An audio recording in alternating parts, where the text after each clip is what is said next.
बच्चों, आज के इस सेकंड वीडियो में हम प्रॉपर्टीज़ ऑफ डिटरमिनेंट के बारे में पढ़ेंगे। इससे पहले के लेक्चर में हमने डिटरमिनेंट कैसे सॉल्व करते हैं ये देखे हैं। होप कि आपको अच्छे से समझ में आ गया होगा how to solve the 3/3 and 2/2 determinants. Now let's see about the properties of determinants. Now property number 1, the value of determinant remains unchanged if its rows are turned into the columns and columns are turned into the rows।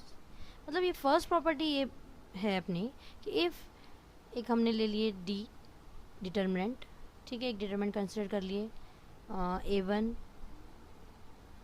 B1 C1 A2 B2 C2 A3 B3 C3, ठीक है। और अब ये according to this property अगर हम इसके रोज़ को columns में इंटरचेंज भी कर दे तो इसकी वैल्यू में चेंज नहीं होगा। ये अपनी प्रॉपर्टी है। मतलब अगर इसकी रो, आपको पता है ये रो क्या है, ये रो है ना। अब इस रो को अगर हम कॉलम्स में इंटरचेंज कर देते हैं तो इसके आंसर में कोई फ़र्क नहीं पड़ेगा। ये अपनी प्रॉपर्टी फर्स्ट है, ठीक है। हमने क्या किया, यहाँ पे रोज़ इंटरचेंज विथ कॉलम्स। देखो ये यहाँ पे ये रोज़ बन रहे हैं, यहाँ पे हमने उसको कॉलम्स में रख दिए। Now let's see with one example, a equals to a is a determinant 1 2 -1 3 -1 2 0 2 1, ठीक है।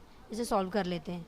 इसके सॉल्व करने के बाद अब इसका आंसर जो आएगा वो क्या आएगा, -1 into 1 -1 -4 -2 into this become 3 minus 0 then plus and this -1। 3/3 determinant सबको सॉल्व करते आ ही गया है, तो हम ये जो सॉल्व करते हैं इसमें कोई कन्फ्यूज़न नहीं होना चाहिए। 3 2 6 -0। Now solving this we get this -5, calculation of this -6 and -6 equals to -17। This is our equation number 1। Now according this property we interchange this, इसको नेम दे देते हैं A1। इसके कॉलम्स को हम रोज़ में इंटरचेंज कर देते हैं। रोज़ को कॉलम्स में इंटरचेंज करोगे तो यहाँ आ जाएगा ये 1 2 -1 3 -1 2 देन 0 2 एंड 1। हमने सारे रोज़ को कॉलम्स में इंटरचेंज कर दिए। Now let's solve this. Here we have 1 into -1 -4 -3 into 2 minus this minus become +2 then plus and 0 is को किसी भी नंबर से अगर मल्टीप्लाई कर रहे हो तो वो क्या हो जाएगा 0, तो उसे लिखने की ज़रूरत ही नहीं है। And this become -5 and 2 + 2 4 into 3 means -12 equals to -70। लोग यार इंटरचेंज करने के बाद भी दोनों के आंसर्स कैसे आए, सेम। यही है हमारी प्रॉपर्टी नंबर 1, ओके, कि अगर हम चेंज कर रहे हैं रोज़ विथ कॉलम्स तो उसके आंसर में कोई फ़र्क नहीं होगा। Now next property is if any 2 rows or columns of the determinant are interchanged then the value of determinant changes its signs। Means ये हो रहा है कि अगर कोई दो, तीनों नहीं, सिर्फ कोई एनी 2 rows और कॉलम अगर इंटरचेंज कर रहे हैं तो उनके साइन में जो आंसर है उसके साइन में चेंज आ जाता है। सपोज वी टेक एग्जाम्पल 1 2 -1 3 2 1 1 0 3 -1, ठीक है। now solving this we get 2 into -1 -3 then minus and this minus get +1 into 2 -1 -2 -0 and +3 into 6 -0 we get this -4 and 2 -8 -2 plus 18, 3 6 18, then -10 plus 18 equals to 8, equation number 1। now in A1 we interchange only 2 rows और columns, तो हम ये 2 रो को change कर देते हैं। First वाली रो को एज इट इज़ रहने देते हैं -1 3, यहाँ पे हम ये रो को इंटरचेंज कर दे रहे हैं, नीचे की रो को हमने यहाँ पे लिख लिए और ये अब इसे सॉल्व करेंगे। This become 2 into 3 into 1 3 minus get plus 1 minus this plus 1 this 0, then again plus 2, 2 ones are 2 and this minus plus, then plus 3 into 0 minus 6. Now 3 plus 2 4, 4 2s are 8 plus 2 and 0 into minus 18 equal to 10 minus 18 equals to minus 8. Look here, है ना. Property समझ में आ गई. Second कि अगर सिर्फ दो रो change कर रहे हैं या दो कॉलम्स चेंज कर रहे हैं, आंसर सेम रहेगा लेकिन की साइन जो है वो डिफरेंट रहेगी. तो ये थी अपनी property number 2. Now property number 3. If any two rows or columns, 3 और 4 साथ में सिर्फ जनरली लेना है. If any two rows or columns of a determinant are identical then the value of the determinant is 0. अगर दो रो या दो कॉलम एक जैसी होती है तो डिटरमिनेंट की वैल्यू 0 आएगी. ये है property number 3. Look here, if we consider 2 1 3 and 1 1 2 1 1 2, यहाँ पे हमने ये दो रो को कैसे रखे, आइडेंटिकल. अब आंसर क्या आना चाहिए, property according to property 0. Then we get 2 2 minus 2 minus 1, again 2 minus 2 plus 3 into 1 minus 1. This 0 and this 0 means answer is 0.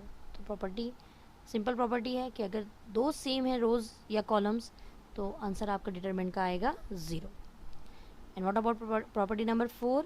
If each element of a row or column of determinant is multiplied by a constant k, then the value of the new determinant is k times the value of given determinant.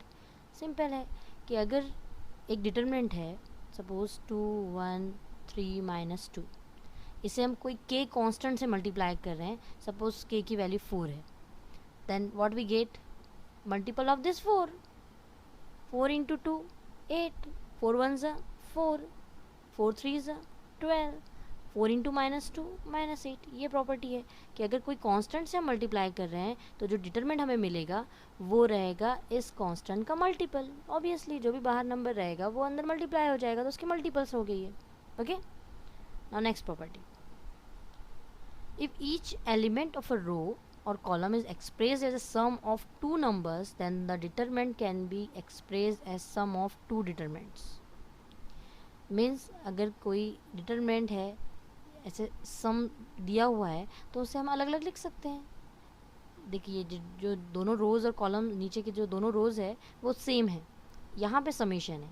अगर यहाँ मैं लिखूँ 4 + 3 2 + 4 और यहाँ 3 + 1 5 + 1, तो इसी को हम लिख सकते हैं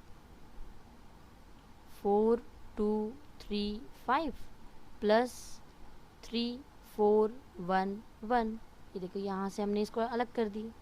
इसको सॉल्व करेंगे तो 4 + 3 2 + 4 3 + 1 5 + 1 और ये सॉल्व हो जाएगा आगे. ये प्रॉपर्टी नंबर 5. सिंपल है, ज़्यादा कुछ डिफिकल्टी नहीं है. इसका आगे का पूरा पोर्शन जो है वो मैट्रिसेस जो चैप्टर है उसमें कवर होगा, ये दोनों प्रॉपर्टी का. इसलिए इसी प्रॉपर्टी को ध्यान में रखिए कि ऐसा कर सकते हैं करके हम डिटरमिनेंट पे, और वो मैट्रिसेस में कवर हो जाएगा. Now property number 6. If a constant multiple of all elements of any row is added to the corresponding elements of any other row, then the value of new determinant is so obtained the same as that the original determinant. मतलब देखिए अब ये जो आपको ये conversion समझना है, ये है मैट्रिसेस चैप्टर का. आप सिर्फ ये समझ लीजिए कि हमें जो चेंज कर रहे हैं, अगर इंटरचेंज कर रहे हैं रोज़ को, तो सॉल्व करने के बाद भी हमें ये दोनों डिटरमिनेंट की वैल्यू कैसी मिलेगी, सेम. ये डिटरमिनेंट है, इसको सॉल्व करेंगे जो आंसर आएगा, और के मल्टीपल करके भी अगर कोई कांस्टेंट नंबर को मल्टीप्लाई करके भी अगर हम सॉल्व करें तो वही आंसर मिलने वाला है. ये है property number 6. And last one, triangle property.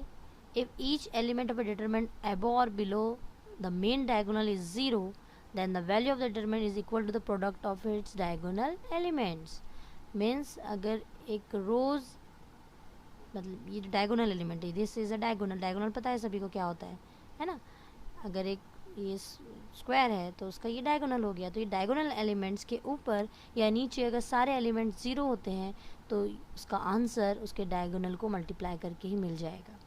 सब नाउ टेक वन एग्जाम्पल. 3 0 0 0 2 1 0 0 0 1. अब इसे सॉल्व करना है. तो अकॉर्डिंग टू दिस प्रॉपर्टी अगर से हम डायगोनल एलिमेंट्स को ही मल्टीप्लाई कर रहे हो तो आपको उसका आंसर मिल जाएगा। लेकिन जैसे हम डिटरमिनेंट सॉल्व करते हैं, अगर वैसे सॉल्व किए तो क्या होगा, 3 इसका रो कॉलम डिलीट किए तो क्या होगा, 2 minus zero and this plus zero, क्योंकि यहाँ पे दोनों भी टर्म ज़ीरो है, इक्वल टू 3 2 ज़ा 6।